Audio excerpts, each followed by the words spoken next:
مخالفین یہ الزام لگا رہے ہیں کہ آپ کو افغانستان کے پڑوسی ممالک کی طرف سے مدد ملتی ہے. اگر یہ الزام ان کا غلط ہے تو پھر یہ سوال ذہن میں آتا ہے کہ آپ نے یہ جنگ کیسے جاری رکھی ہوئی ہے اور آپ کو کہاں سے مدد ملتی ہے؟ ہمارے ساتھ کوئی پڑوسی ملک تعاون کر رہا ہے اور نہ کوئی امریکی مخالف ملک. ہمارے تمام پڑوسیوں یعنی ایران، پاکستان اور ہندوستان نے روس سمیت افغانستان پر امریکی قبضے کے ضمن میں اس کا ساتھ دیا. ایران بظاہر تو امریکہ کا مخالف ہے لیکن در پردہ وہ اس کے ساتھ تعاون کر رہا ہے. ایران چاہتا ہے کہ امریکی فوج مزید بھی افغانستان میں قیام کرے. تہران سمجھتا ہے کہ امریکہ نے افغانستان کو ایران اور اس کے حامی دھڑوں کے لیے فتح کیا ہے. امریکہ کے زیر انتظام کابل حکومت میں ایران اور اس کے حامی دھڑوں کو جو حیثیت اور اہمیت دی گئی ہے ماضی میں اس کی مثال نہیں ملتی، جبکہ ایران افغانستان کے داخلی معاملات میں کبھی بھی اس قدر اثر و نفوذ نہیں رکھتا تھا جتنا کہ آج رکھ رہا ہے. آپ اور دنیا والے دیکھ رہے ہیں کہ یہ جنگ ہم نے اپنے زور بازو سے جاری رکھی ہے اور اللہ تعالی کی نصرت سے اس وقت تک جاری رکھیں گے جب تک کہ تمام غیر ملکی افواج افغانستان سے نہیں نکلتی. امریکہ اور نیٹو کے اعلیٰ فوجی افسران اعتراف کر رہے ہیں کہ مجاہدین ان کے ساتھ اپنے ہاتھوں کے بنائے ہوئے ہتھیاروں کے ساتھ لڑ رہے ہیں. کہتے ہیں کہ مجاہدین ایمونیم نائٹریٹ سے سڑک کے کنارے نصب کیے جانے والے بم بناتے ہیں اور اسی لیے افغانستان میں اس کی درآمد پر پابندی عائد کی ہے. حکمت صاحب یہ بتائیے کہ ایران سے نکلنے کے بعد آپ پھر کہاں پر اسرار طور پر غائب ہو گئے؟ یہ جو آپ کے مخالفین ہیں وہ یہ الزام لگا رہے ہیں کہ آپ اور ملا محمد عمر پاکستان میں چھپے ہوئے ہیں، اور اگر یہ الزام غلط ہے تو پھر سوال یہ ہے کہ افغانستان میں رہ کے آپ 9 سال تک نیٹو فورسز سے کیسے محفوظ رہے؟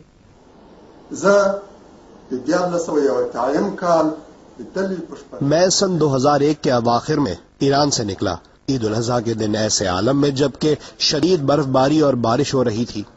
میں کونٹر پہنچا.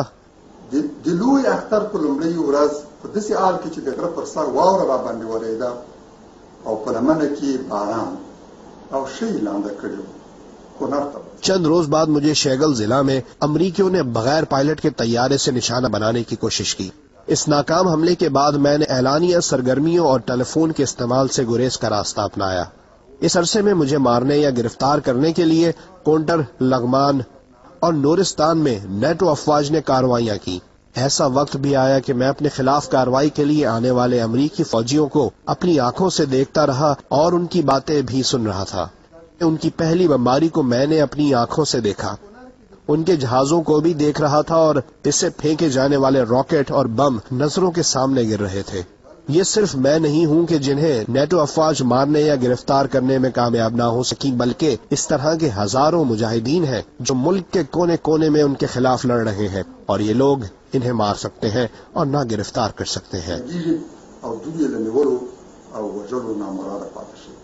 حکمت صاحب، گزشتہ انٹرویو جو آپ نے مجھے دیا تھا اس میں آپ نے یہ فرمایا تھا کہ تورا بورا سے نکلنے کے بعد اسامہ بن لادن آپ کے پاس آئے تھے اور آپ سے ان کی ملاقات ہوئی تھی. یہ بتائیے کہ اس کے بعد بھی ان سے کوئی آپ کی ملاقات ہوئی ہے یا کہ وہ آخری ملاقات اور آخری رابطہ تھا؟ نہیں، اس کے بعد اسامہ بن لادن کے ساتھ میری کوئی ملاقات نہیں ہوئی. حکمت صاحب، ایک بہت بڑے طبقے کی یہ رائے ہے کہ عملاً القاعدہ کا کوئی وجود نہیں، یہ ایک مفروضہ ہے، اور وہ یہ بھی رائے رکھتے ہیں کہ یہ جو 9/11 کے واقعات تھے وہ خود یہودیوں نے پلان کیے تھے. آپ کی معلومات کیا ہے اور آپ کی رائے کیا ہے کہ کیا 9/11 واقعی القاعدہ کا کیا درا ہے یا کہ پھر یہودیوں کا یا خود امریکیوں کا اپنا کوئی منصوبہ تھا؟ میرے نزدیک 9/11 کا واقعہ 19 عرب فدائین کی کارروائی کا نتیجہ ہے جن کا القاعدہ کے ساتھ تعلق تھا. یہ محض افواہیں ہیں کہ یہ کارروائی خود یہودیوں نے کی ہے. یہودی اس طرح کی فدائی حملوں کے لیے کسی کو تیار نہیں کر سکتے.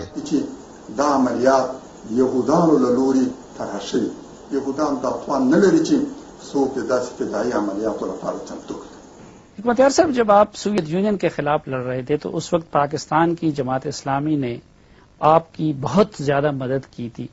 یہ بتائیے کہ اس وقت بھی کیا جماعت اسلامی آپ کو سپورٹ کر رہی ہے، کسی نہ کسی لیول پہ ان کے ساتھ رابطہ ہے یا کہ نہیں، وہ سلسلہ وہیں ختم ہو چکا ہے؟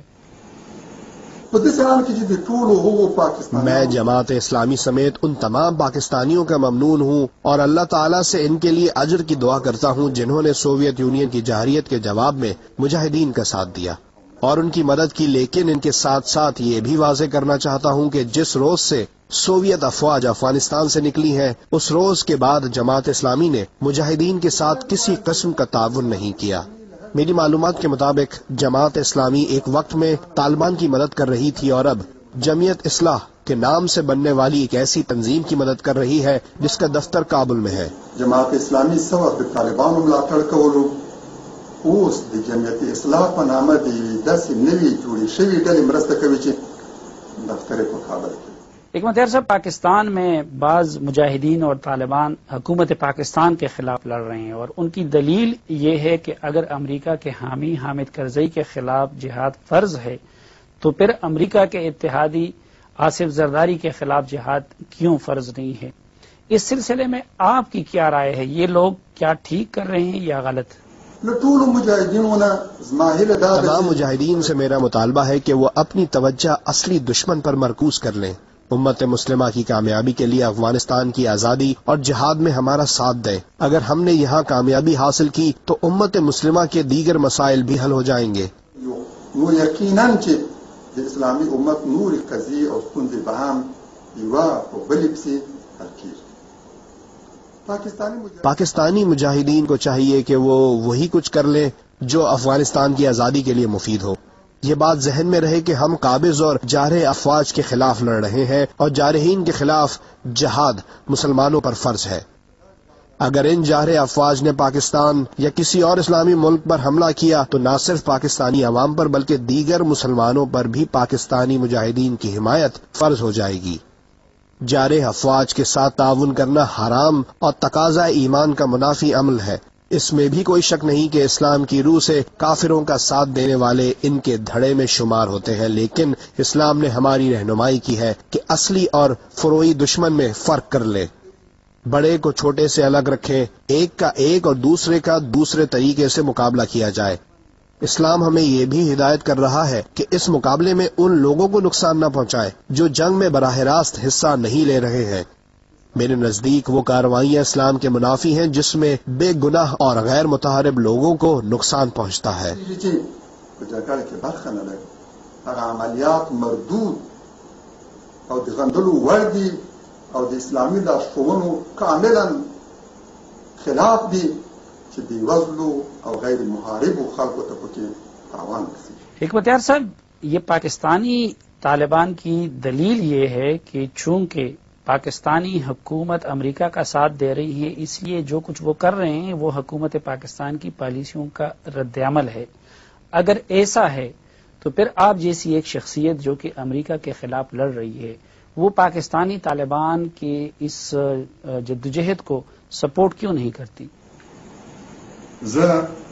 میں امریکی جارحین کے خلاف ہر قدم کی حمایت کرتا ہوں. تقریر، تحریر، نماز کے بعد دعا اور مظاہروں سے لے کر جارح افواج یا پھر ان کے لیے سامان لے جانے والی کاروانوں پر براہ راست حملوں تک. ایک ادھر سے بعض علماء کرام یہ کہتے ہیں کہ یہ جو خودکش حملے ہیں یہ ناجائز ہیں. اس بارے میں آپ کی کیا رائے ہے؟ صافی صاحب، یہ حقیقی علماء کے نہیں بلکہ سرکاری اور دین فروش مفتیوں کے فتوے ہیں. جو لوگ اللہ کی راہ میں اس کے دین کے دشمنوں کے خلاف فدائی حملے کرتے ہیں ان کا اجر اور مقام عام شہداء سے بہت بلند ہے. لیکن یہ وضاحت بھی ضروری سمجھتا ہوں کہ وہ فتویٰ بھی ایک بدمغز، جہنمی اور جاہل مفتی کا فتویٰ ہی ہوگا جس کی روح سے ایک مخلص اور اللہ کے عاشق فدائی سے کہہ دیا جائے کہ یہ بارود سے بھری جیکٹ پہن لو اور فلاں مسجد میں نماز کے وقت فدائی حملہ کر لو تاکہ اس میں فلاں شخص مارا جائے، اور اس سے کہا جائے کہ اس کی فکر نہ کرو کہ تمہارے اس دھماکے میں مسلمان بھی مریں گے. کوئی مومن، مجاہد اور اللہ سے ڈرنے والا عالم ایسا غلط فتویٰ نہیں دے سکتا. مسجد کی بے حرمتی اور اس کے اندر بے گناہ نمازیوں کا خون بہانا کوئی معمولی بات نہیں. اس گناہ عظیم کی جسارت صرف کوئی بے ایمان اور لا دین انسان ہی کر سکتا ہے. اس مومن مجاہد او اللہ ویردن کے عالم با دس خلق فتواگان ورنہ. ناظرین، آپ نے حکمت یار صاحب کا بالواسطہ انٹرویو ملاحظہ کیا. ایک مختصر سی بریک لیتے ہیں اور